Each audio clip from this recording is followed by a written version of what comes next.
Well, I'm ecstatic that I was able to, so I feel really good about it. I'm glad the voters had enough confidence to make me one of the top 9.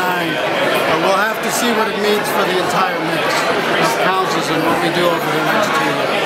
Yeah, and how do you feel? You'll be working with 3 new councils. What do you think of, Vesna now? I've always been able to work with whoever I'm elected with.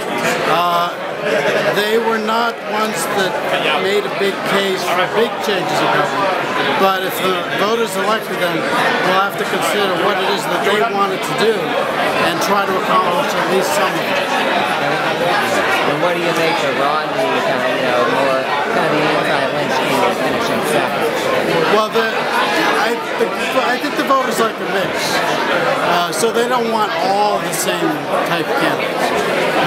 Or even there's a split out there in the community. A certain amount want one side of the issue and another want the other side. So they've basically flocked to Rodney for the anti-manager issue right now. And then for yourself, what kind of issues do you hope you guys can address going forward?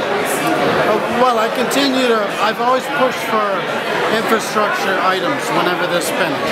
Obviously we can't raise taxes much, so we got to be very wise in what we do, but I think we need to deliver for the voters improvements they can see that benefit them directly. Other kinds of spending they don't want to see.